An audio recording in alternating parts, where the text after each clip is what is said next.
Very good question. Everybody heard the question? Marriage means connecting to somebody beyond all things. So why do we date? Because on a date, all you're going to know is things.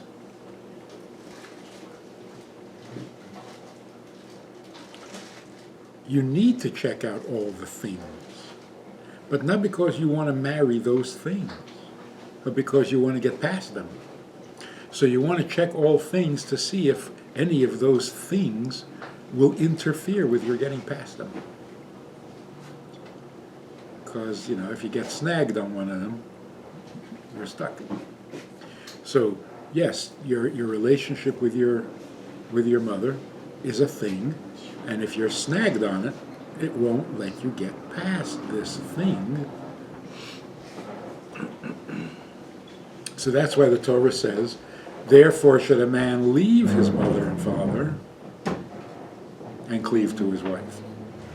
If you can't leave your mother and father, you're snagged on it, and you can't cleave. So what does it take to be able to leave? If you have a good relationship, a healthy relationship, fine, you move on. It won't hold you back. But if you have a painful relationship or an unresolved, it's going to hold you back. So what does it take to resolve it?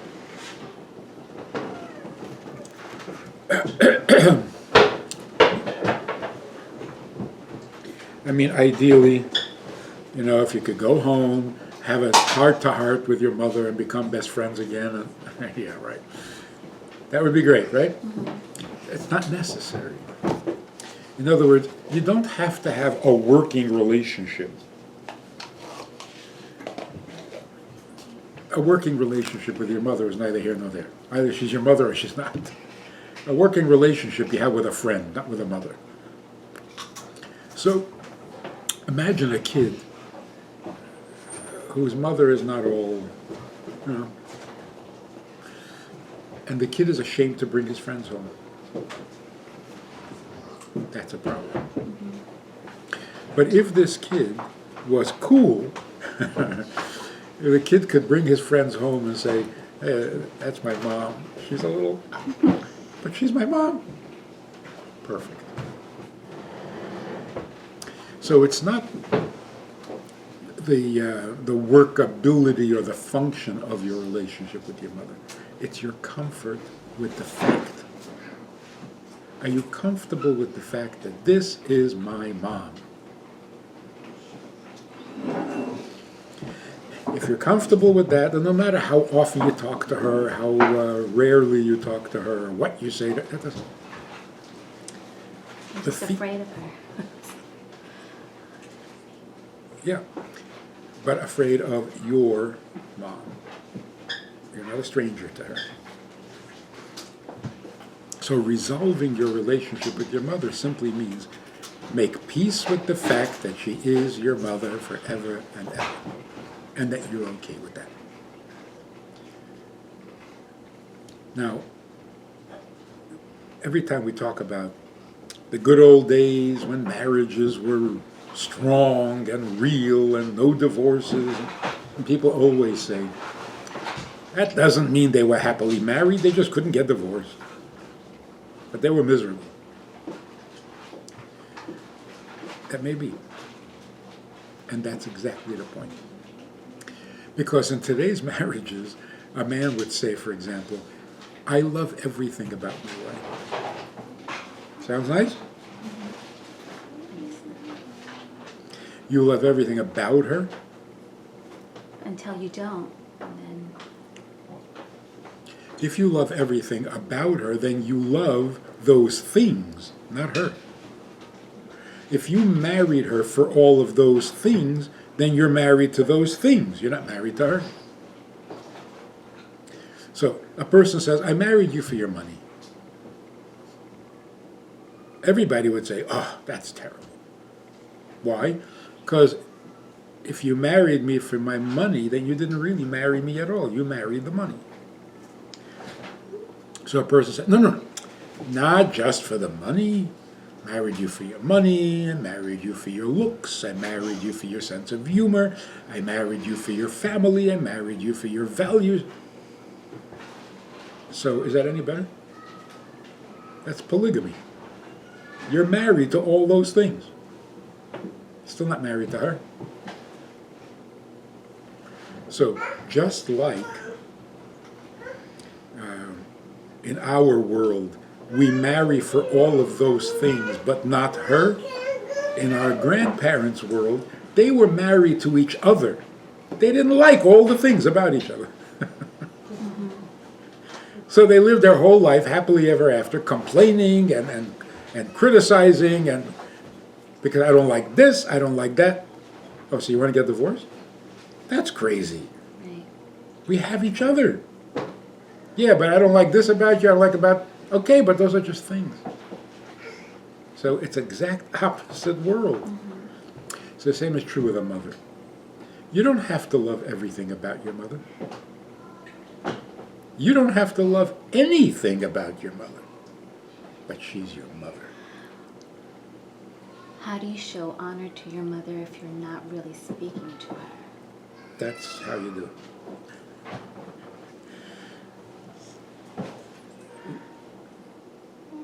If speaking to her might bring out a disrespect, then respecting your mother means don't speak to her. Or stay far away. Because if you get close, it's not going to be nice. So you honor her by not creating the potential or the possibility for a disrespectful. So again, you may not like many things about your mother, but those are things.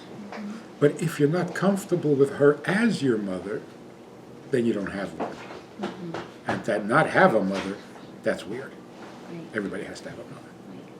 It's just one of those things. You have to have a mother. What about your mother? What about her? So in our society, we're so hung up on things. We never get past them. The right way is first have someone. Now you'll worry about all the things.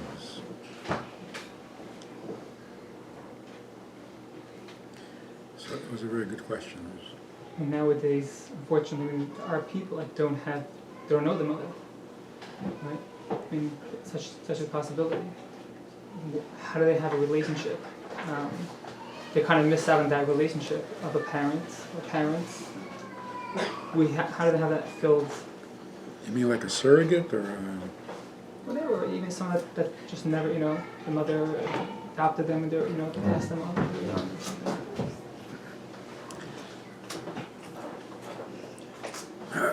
The healthiest thing is that an adopted child should get comfortable with the idea, I have a mother, I'm never going to see her.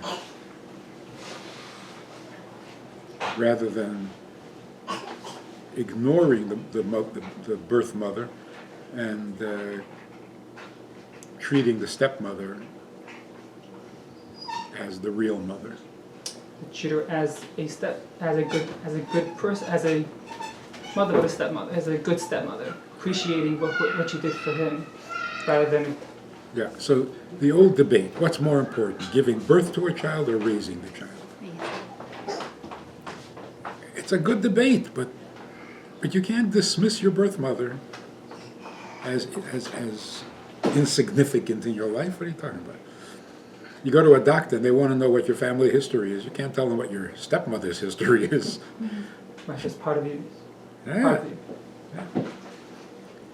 So the child has to make peace with the fact that she has a mother that she's never going to see, and then she has a mother who raises her. And she may be more attached to the mother who raises her, but that doesn't mean she doesn't have a birth mother. So we do so many things in modern thinking that simply defies nature. Like trying to fool Mother Nature. You never get away with it. You can't fool Mother Nature. And in fact, a child who will never see his mother, or has literally lost his mother at a very young age, deserves and needs the opportunity to grieve. But if the child is immediately adopted by somebody else and everything's fine, what, so you don't grieve the loss of your mother? How are you going to get away with that? You can't fool Mother Nature. So the child eventually, somewhere, they have to grieve. That's nature. Nurture is good, but you can't fool Mother Nature. So if as an adult the child says, I want to go find out who my birth mother is and I want to go see her, and the stepmother is horrified, don't be horrified. Everybody needs to know where they come from.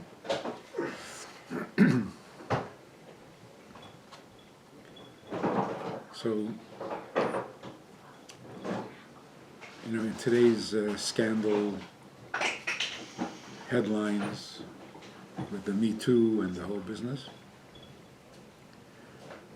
the problem is that we try to fool Mother Nature. Some people say the problem is the abuse of power. And some people say men have no respect for women. They're both true. But these problems, the abuse of power and the lack of respect for women, this started with Cain and Abel. The abuse of power, they're old problems and they need to be solved, but that's not what we're seeing in the headlines. There's something else going on. What we're seeing in the headlines is men who would not abuse their power, and they do respect women, and they don't behave properly.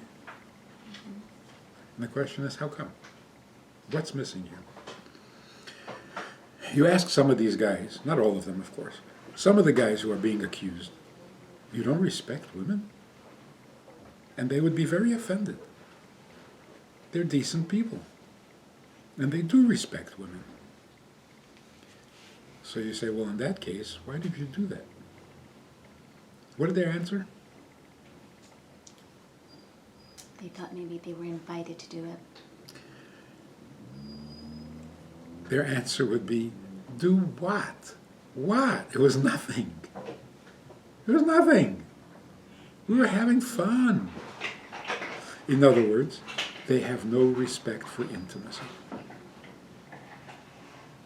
It was nothing. It was a touch. It was a little nudity. It was big deal. Big deal. What? And the women are guilty just as much as the men. Then when it dawns on the women that it was a something, it was not nothing, now all of a sudden they're upset. And the real tragedy is, we did this purposely, intentionally, premeditatedly. Like, have you heard of this movement? Have you heard of this movement where people are promoting disrespect for women? Have you heard of that movement? Feminist movement. No. A movement that promotes disrespect for women. A movement that urges men to not have respect for women. There's no such movement. You got to be out of your mind. Right. So even if you don't respect women, you're not going to create a movement. Nobody's going to approve of your philosophy. But when it comes to not respecting intimacy, we created a whole movement, beginning in the 60s. Free love. It's just love. It's just fun. And it was promoted in the media for all these years. Just relax and have fun with all the jokes, and it's cute, and it's not. You can't fool Mother Nature. Some things are truly intimate, and just because you're frivolous about it doesn't change the fact. Do you think that some of that frivolity comes from the belief that men and women, by believing that men and women are equal, that also means that they therefore have the same roles and not respecting that there are different roles. And so women trying to wear the role of a man and believing that they can go ahead and behave in certain ways, or men believing that women are inviting that attention because they now want to be considered. Yeah. The philosophy or the argument that men and women want the same thing, who are you fooling? I don't, no matter how many movies promote that idea, no matter how many books promote, who are you kidding? It's not true. But you can't blame men as if men invented this. It was a bipartisan it was a bipartisan philosophy that you just relax and have fun. In fact, one of the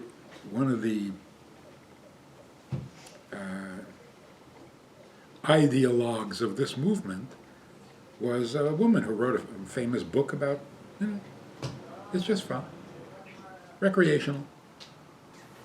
So if you try to treat intimacy as if it's just fun, you're not fooling anybody.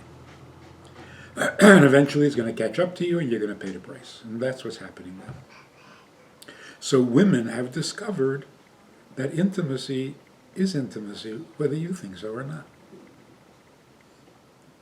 So what we need to promote is not more separation between men and women, because you can't trust each other. That's what's going to happen. It's going to be a disaster. Men won't hire women, women won't hire men. We're just going to develop into two separate, and marriages are not going to benefit from this either. So what really needs to happen is regain respect for intimacy. I mean, even the Beatles are guilty. I want to hold your hand. Not if we're not married. No, just want to hold your hand. Not fooling anybody. Holding hands is an intimacy. How do we go from so radical a place where we are to back to a more conservative place? How do we? I don't know. Right now we're going to do it out of desperation. This just can't go on like this. It can't.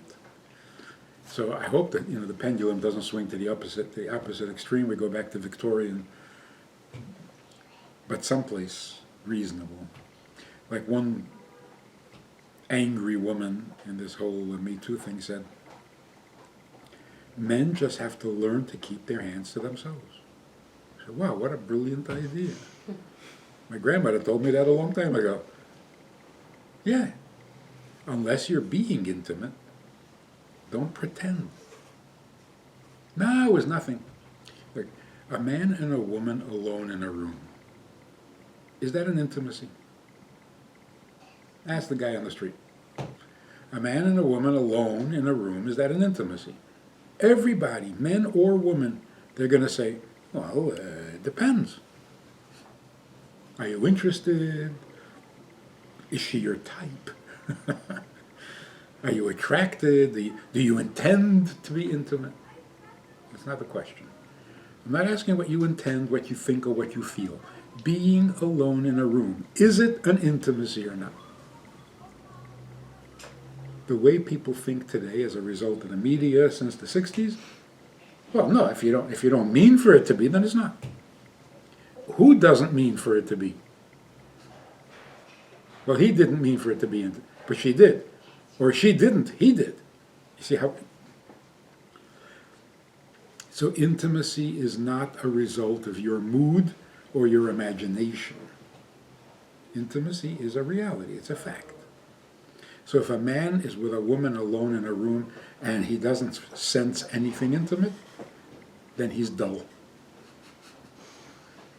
It's still an intimacy, he's just out of touch. He needs therapy. So many years ago, there was a woman at our program who had really neglected herself badly. and intentionally, because she was not going to play this bourgeois game of beauty contests and whatever, so she went to the opposite extreme. Anyway, she needed to talk privately, so we went into this little office that I had. And it was just big enough for 2 chairs. So she's sitting next to the door, and she closes the door. So I said, no, leave it open a little bit. She said, why? I said, because a man and a woman shouldn't be alone in a closed room. She started to cry, sobbing. And she finally pulls herself together. I thought I had offended her. She pulls herself together and she says, that's the first time anyone has treated me like a woman. Because everybody else would say, yeah, not attracted to her, so close the door, who cares? It can't be that subjective. Intimacy is a reality, and it deserves respect. And when you strip it from its respect, you're going to abuse each other. And nobody is having bad intentions. No one is out to hurt. Well, some are, but we're not talking about them. Decent people will hurt each other because there's no respect for the boundaries or the borders that separate the intimate from the non-intimate.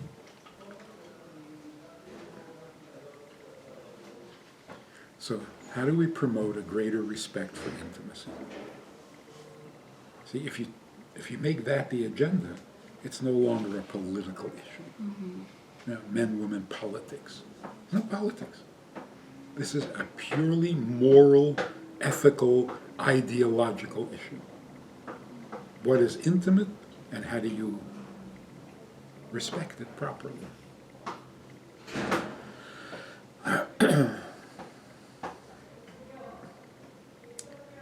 So, intimacy means the ability to connect beyond all things.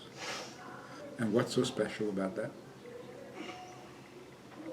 Well, first of all, it's special because many people believe that such a connection is not humanly possible.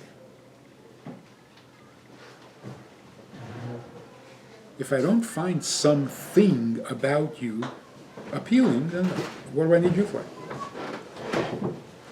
What are you without your gifts? That is a sad disillusionment with. It makes sense that should be the definition of the limits of the human capacity. Like, the old debate, can a human being really be altruistic? Is there even such a thing? So look at the beauty of this concept. If I need something from you, aside from the fact that it's not a good marriage, but if I need something from you, that's a reflection of my imperfection. I need something, which means I'm flawed. If I were perfect, I wouldn't need anything. This is true. If I am perfect, I don't need anything. So a perfect person asks a woman to marry him. For what? Nothing. Then why marriage? I just want you. I don't need anything from you, because I'm perfect. So is that a sign of humility? Big time. It is a great humility. It's like saying, I am perfect in myself, but I'm just myself. That's nothing special. I need someone else besides me. Okay. So now, if I am perfect, and I don't need anything from you, I just need you in my life. Is that an imperfection? Without you, I'm not perfect? No. Without you, I am perfect. But you're missing in my life. So if all I really want is you, and I don't have you, what am I missing? I'm not missing a what. I'm missing a who. You're missing in my life. So the question is, if you don't need anything from me, what do I do for you? What would having me do for you? The answer is, I have no idea. It is not rational. It's divine. And here's a real shocker. What did God create the world for? Don't answer. It's a trick question. God did not create the world for a what. He doesn't need anything. So the question should be, who did God create the world for? In other words, who does he need, not what? And the answer is, to have us. If we're not available to him, that makes him imperfect? No, he's perfect. He doesn't need anything. But if he can't have us, we're missing. We are missing in his reality. That is humble. So God is telling us, just by creating us, God is saying, you're not going to get married because you think you're perfect? I'm perfect. Not enough. You got to have someone besides you. And in order to have someone besides you, you got to give up a little. Give up a little of your perfection. Because God took up all the space. There couldn't be a creation. So God had to give up a little. Right? He had to contract himself, leave room for someone else to exist. And the whole Kabbalah is just so romantic. God removes himself so that there's room for you. And he gives you freedom of choice. Otherwise, you're not someone else, you're just a clone. He wants someone else besides himself. But he doesn't want you fighting him. He wants you joining him. So he gives us the Torah and says, this is where I live. Want to join me in this? You know, I'm all about Shabbos and kosher. Like, you want to join me so that I can have you? Otherwise, I need you, but I don't have you. So imagine a father sits by a Shabbos table, and his kids won't come to the table. So what does he need? He needs someone to eat his food? No, he needs his kids. But they're not joining him. So when God says, keep the Shabbos, he tells us, I mean, it's so clear, and it's true of all the mitzvahs, but in Shabbos, like, I created the world in 6 days in order to rest on the seventh. You're not going to join me?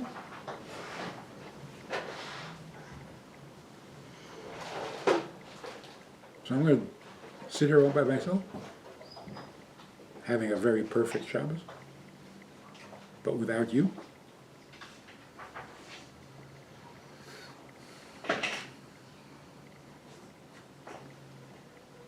The way our relationship with God goes, that's how our marriages are going to go.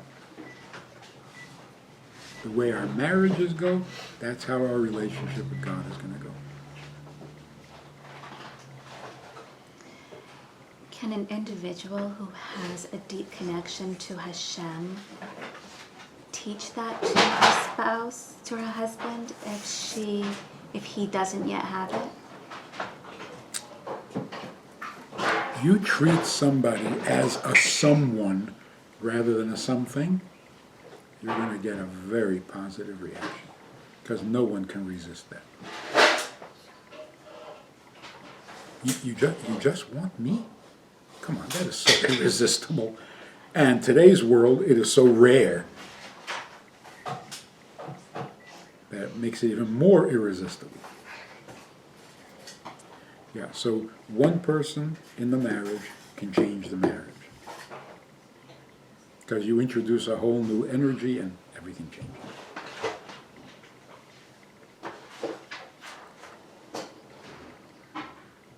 Are there rules for shidduchim any different when you're older and your parents aren't around? It's easier. Yeah. So it sounds like this is more the husband wants this relationship, right? It's more the husband realizing that he's perfect, he still wants someone. Does it go the other way also? So for a woman will have to first realize that she wants someone in order to have her relationship. And for women, it's much easier. Get past things and to look at the someone. So what's the difference in in an example of treating someone as a someone, doing something where you're treating someone as a someone versus treating them as a thing? A collection of things. The biggest difference is this. If you love your husband because of all of the things, you love everything about him, at the end of the day, he will feel alone in the world, with an adoring wife, but alone in the world. If you really want him beyond all things, he may disagree with you on all the things, he never feels alone in the world, because you're bonded. So I think the reason I wrote the book that I just published, Joy of Intimacy, the reason I wrote it is 40 years of doing marriage counseling, and I figured, some people are just difficult. Like I listened to I say, I wouldn't marry her either. They're difficult people. Or like, after all these years, you're still staying with him? He's impossible, get out. So, okay, fine. People are different. People have, they fight, they don't like each other. Okay. But when I realized that the best marriages, functional, happy, what we call a successful marriage, and the people in the marriage complain that sometimes they feel all alone in the world. Wow, this is getting serious. This is not a clash of personalities. There's something fundamental missing in the best marriage. Something. So that's why you have to rediscover intimacy, redefine it, start respecting it again. Because this is the difference. If you've made an intimate contact with your spouse, you'll never be alone again in the world. If you just have a good, functional, reasonable, helpful, enjoyable relationship because you like everything about each other, it'll be nice, but you'll be alone in the world. Which is also an interesting thing. The Torah says, therefore leave your mother and father in order to become one with your spouse.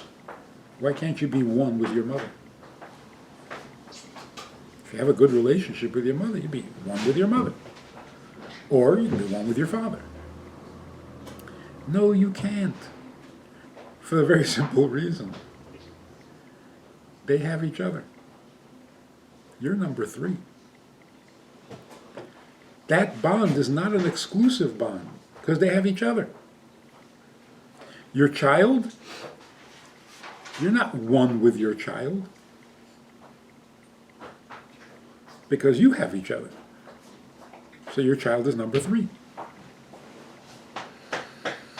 The only relationship where it's just one-on-one to the exclusion of everybody else. It's just us. The only relationship is marriage. So when you're married properly, intimately, you are more bonded to your spouse than you are to your mother. Powerful.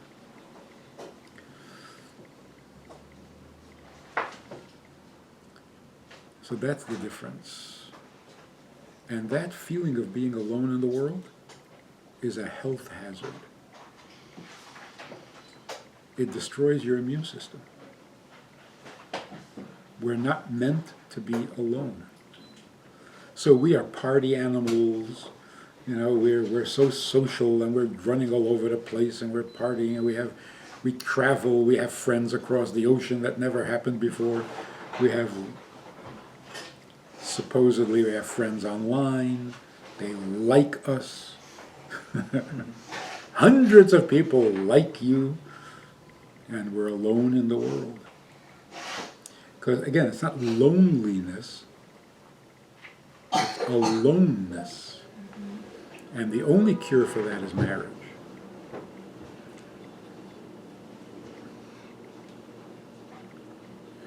So, right, God said it is not good for man to be alone. What's the solution? Marriage. Why don't you just stay with mom? First of all, that's sick. But second of all, you're not going to be one. You'll be dependent. That's not the same as being one. But then even in marriage, if someone gets married, then there's the whole challenge, the whole, unfortunately today you see how a great number of people get married but never really get married. So and that's because we don't marry for money, God forbid. We marry for love. If you had a choice to marry for money or marry for love, marry for money. Money is much more useful. What? If you marry for love, you will never connect. Because love separates people, it doesn't bond people. Love means what I'm feeling. It's my emotion. I'm feeling it. You may never even know. So this doesn't bond us. So when I'm in love with you, I'm doing my thing. And if you happen to love me too, well then you're doing your thing. How are we bonding? Love is a selfish thing when you get right down to it. What should be the motivating factor between the two people? Bringing what? Oneness. Again, oneness means connecting to each other by removing all things. Love is one of those things. Get it out of the way. If you really want love, go home to your mother. So if you're marrying for love, then you are marrying the love. You're not marrying the person. And you see it and you hear it all the time. It's not a secret. Why'd you get divorced? Oh, we fell out of love. So? I only married her for the love. When we talk about the person absent all the things, those things being their personality traits, their characteristics, we're looking at the essence of their soul? No. What are we looking at? Anything you're looking at is a thing. Right. Right? So it's all things. So there's So if you remove all things, what is left? nothing.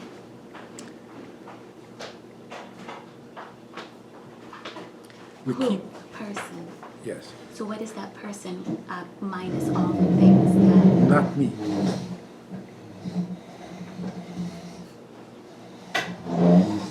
You are you, not me. That's what I want. Unselfish, which is a thing too. What's unselfish? Being selfish is a thing, being unselfish is a thing. But the act of removing all things is an unselfish thing. You have to be able to be unselfish Right. to remove those things. So it's not like, no, don't love her for her money, love her for her intelligence. No, okay, intelligence. Love her for her good character. Okay, that's all still something. Okay, so love her for her potential. You're just looking for more things, but more virtuous things.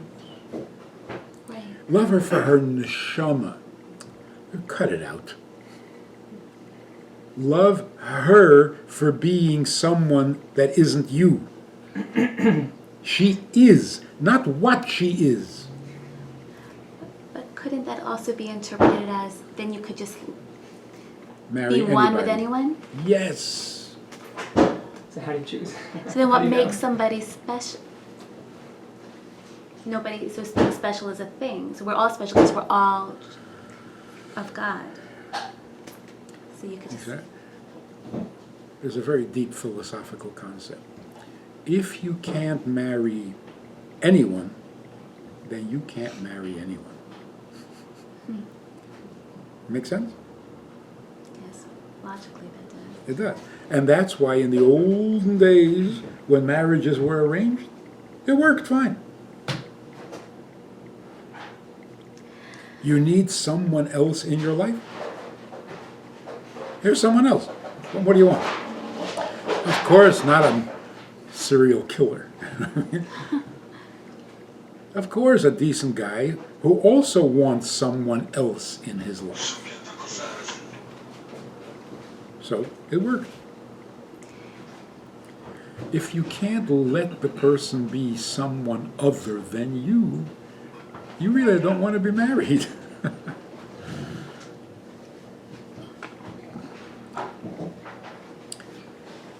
A man says to a woman, I love you. And she said, I love you. Oh, okay, then we can get married. What? You mean we're getting married on the condition that I love you and you love me? A conditional marriage?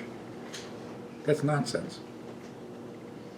If I love you and you love me, why even bother getting married?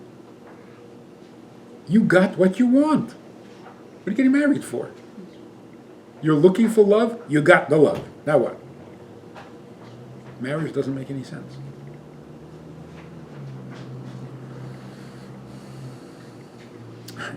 This couple tell me they want to get married when I do the wedding for them. And they want to get married because they're in love with each other. I said, oh, too late. Now you can't get married anymore.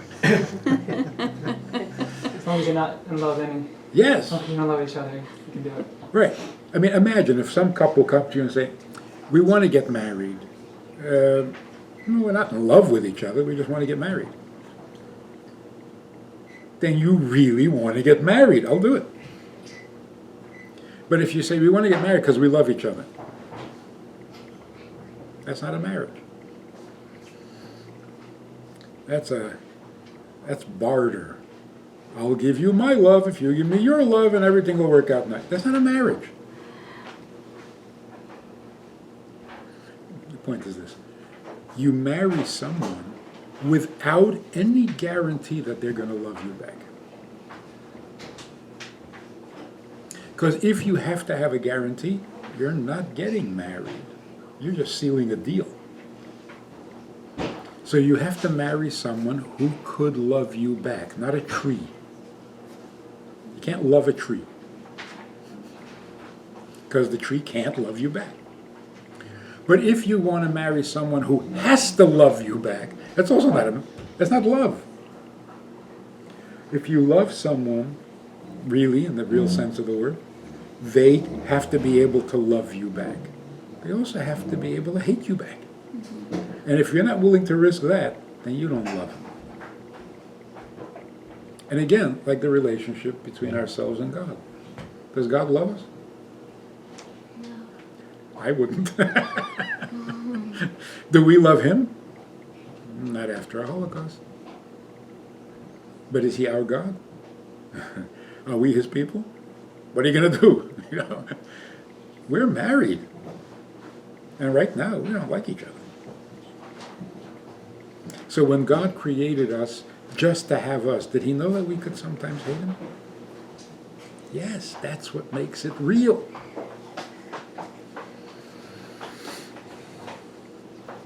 So the thing that is destroying marriages in this country is love.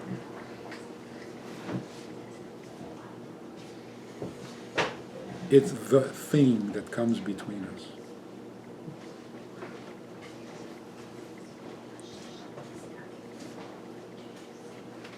How do you love me now? How about now? It's frivolous. It's petty. Love is petty compared to being one. Okay, so let's sum this up. And by the way, this is an introduction to your tour. It's not just a lecture. This community was raised, educated, indoctrinated with the idea that much more than you want to be loved or need to be loved, you need to be needed. A human being was created as a purposeful being. We need purpose more than we need love. So if I know what my purpose is, if I know who needs me, I'm okay. If you would love me a little, it would make it easier. But love does not make the world go round. Purpose makes the world go round. Much more powerful. See, here's what it looks like. You come back to the person you love most in the world. It doesn't compare to coming back to your home, which you may not love, but it's your home. Because a moment of perfection, like a moment that makes 80 years worth of trial and tribulation worthwhile, you come home. That is such a powerful word. Love? Love is cute. It's not, doesn't have the power. You come home. When you come home, you are where you belong. Another very powerful word. To belong to someone, not to love them.